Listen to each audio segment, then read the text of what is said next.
Bonjour Didier Cugive. Bonjour Célia. Bon, alors vous êtes le président de Haute-Garonne Tourisme et donc vous avez plein de choses à nous raconter sur votre superbe département. Donc déjà, est-ce que vous pouvez déjà commencer par nous le présenter? Oui, bien évidemment. Le département de la Haute-Garonne, c'est un département du sud de la France. On a une caractéristique, c'est d'être un département frontalier avec un pays européen qui est l'Espagne et une magnifique capitale départementale qui est l'emblématique ville de Toulouse. Voici pour la carte postale de présentation de notre département. D'accord. Et alors, s'il y avait 5 pépites dans votre département à retenir, lesquelles ce seraient? On peut commencer déjà par la première. Oui, bien évidemment. On va choisir 5 pépites, mais je peux vous dire, Salia, que c'est très difficile de choisir cinq Je pépites. sais, c'est Il y très en a dur. beaucoup plus Je dans le fais notre exprès. département. Bon, Allez, on euh, commence. 5 pépites. Alors, bien évidemment, la première d'entre elles, c'est l'emblématique ville de Toulouse, la ville rose, celle qu'on appelle la ville rose, celle qui rougeoie le soir avec le soleil couchant, et celle qui va vous permettre de découvrir à la fois un patrimoine historique très riche et ainsi que aussi une incroyable modernité. Un patrimoine historique riche avec notamment la basilique Saint-Cernin, qui est la plus grande église romane d'Europe, et puis aussi, je le disais, un patrimoine riche des nouvelles technologies et de l'activité aéronautique et spatiale de Toulouse, puisqu'on pourra découvrir aussi des sites comme celui de la Cité de l'Espace, qui est aujourd'hui le premier site le plus visité de Haute-Garonne et qui permet de découvrir toute l'épopée de la conquête spatiale, de la même façon qu'il existe aussi à Toulouse Aéroscopia, qui est l'endroit où l'on va découvrir l'histoire de l'aéronautique, puisque vous le savez, évidemment, Toulouse est baignée de cette histoire de l'aéronautique. Donc on a avec cette ville à la fois les vieux quartiers, la Toulouse moyenâgeuse, la Toulouse qui est liée à toute cette formidable histoire du pastel, de la Renaissance, et puis cette Hmm, incroyable modernité d'accord. qui est aujourd'hui la ville de Toulouse. Et une deuxième pépite alors, maintenant qu'on a fait Toulouse, la fameuse ville rose. Alors, Toulouse, la ville rose, elle est indissociable d'une autre histoire, qui est bien sûr l'histoire de sa gastronomie et de son vignoble.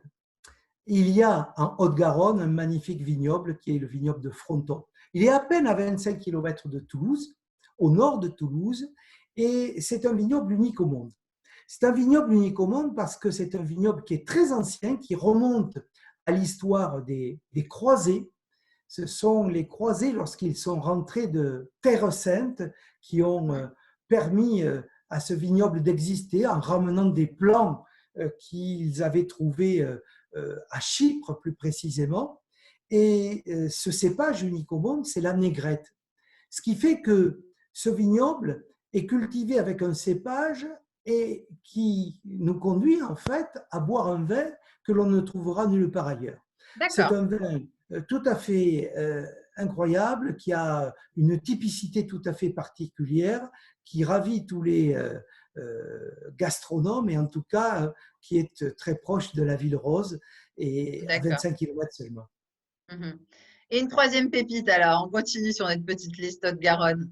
Alors la liste est longue en effet. Il me reste à 5 ans, vas-y. J'ai envie de vous parler d'un endroit exceptionnel, qui est un endroit classé au patrimoine mondial de l'UNESCO. C'est le fameux canal du Midi. Ce canal du Midi qui a été élaboré, imaginé par Pierre-Paul Riquet au XVIIe siècle, est là, à Toulouse. Il prend sa source, si j'ose dire, à Toulouse, dans un petit coin proche de Toulouse, dans un bel endroit qui s'appelle le lac de Saint-Ferréol. Et à cet endroit-là, le canal donc va circuler de Toulouse jusqu'à la mer Méditerranée, jusqu'à Sète. C'est un magnifique parcours qui a été élaboré, imaginé, construit au XVIIe siècle. Ça a été à cette époque-là le plus grand chantier jamais réalisé dans l'histoire de l'humanité, Ah, en quand même. Europe en tout cas. Et c'est un endroit où l'on peut circuler très tranquillement à vélo ou en bateau le long du canal à l'ombre des platanes. Et c'est un endroit merveilleux, patrimoine mondial, qu'il ne faut en aucun cas oublier. Mhm. Ah oui, c'est un bon plan, surtout après le confinement, quand on a envie de s'aérer, c'est parfait, quoi. On est en pleine Tout à fait. nature, au bord de l'eau, bah, parfait. Et donc, après, alors, quelle pépite vous nous proposez? Alors, je vous propose de ne pas quitter l'eau. On va poursuivre avec cette fois-ci notre fleuve, le fleuve qui traverse ce département, le fleuve qui a donné le nom à ce département, la Garonne. Alors la Garonne prend sa source en Espagne. Je vous disais tout à l'heure que Oui. nous sommes un département frontalier. La Garonne prend sa source en Espagne. Elle va donc poursuivre son cheminement jusqu'à Toulouse et puis bien sûr jusqu'à l'estuaire de la Gironde. Nous avons élaboré, en coopération avec le Conseil départemental de la Haute-Garonne, une magnifique voie le long de la Garonne. En fait, nous avons réhabilité une voie qui s'appelle Via Garona et qui est ni plus ni moins qu'une variante du chemin de Saint-Jacques, les fameux chemins de Saint-Jacques de Compostelle. Et c'est donc une voie qui va nous permettre, à pied, de suivre le long de la Garonne, tout le long donc du département, de Toulouse jusqu'à Saint-Bertrand-de-Comminges. Et je voudrais attirer votre attention sur Saint-Bertrand-de-Comminges. Saint-Bertrand-de-Comminges, on l'appelle le Saint-Michel des Pyrénées. C'est un petit village au pied des Pyrénées avec une magnifique collégiale époustouflante qui est là au cœur d'un tout petit village avec une magnificence extraordinaire et qui s'impose comme un des joyaux des cathédrales françaises, en tout cas un lieu magnifique avec un village moyenâgeux, des rues pavées, un vrai ravissement, Saint-Bertrand-de-Comminges. Donc cette Via Garona qui fait le lien entre Toulouse, la grande ville, et puis cette commune, Saint-Bertrand-de-Comminges, qui abrite Mhm. cette magnifique Et combien de temps collégiale. il faut pour parcourir cette Via Garona, alors? Alors, il y a 170 kilomètres. Il vous faudra une petite semaine. Mais c'est une Ouais. petite semaine de ravissement qui vous permettra de découvrir d'autres lieux emblématiques sur ce chemin. Je pense en particulier au magnifique village de Rieux-Volvestre, qui lui aussi abrite une magnifique cathédrale. Mhm. C'est vraiment quelque chose de magnifique à Et faire, à ça a réaliser. été réhabilité il y a combien de temps, cette Via Garona? Oh, il y a seulement 2 ans. Il y a Ah seulement oui. 2 ans, nous avons réhabilité ce chemin qui était d'ailleurs un des anciens chemins de Saint-Jacques-de-Compostelle, comme je le disais, Ouais. emprunté pendant des centaines d'années par les pèlerins et qui maintenant donne la possibilité de rejoindre la voie du Piémont et donc Saint-Bertrand-de-Comminges. Et on peut y aller à pied, à vélo. Alors, principalement, c'est un chemin pédestre, mais nous espérons très rapidement pouvoir le rendre praticable à vélo, puisqu'on a le projet d'un autre chemin, mais cette fois-ci pour les vélos, qui s'appellera Transgarona et qui sera parallèle à Via Garona et qui permettra donc d'utiliser cette fois-ci le vélo.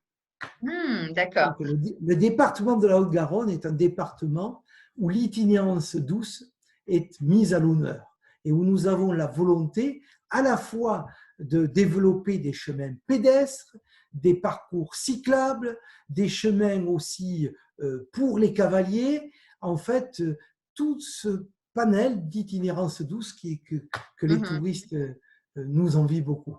Bon, vous savez, Didier, il vous reste plus qu'une pépite là. On en a déjà fait 4.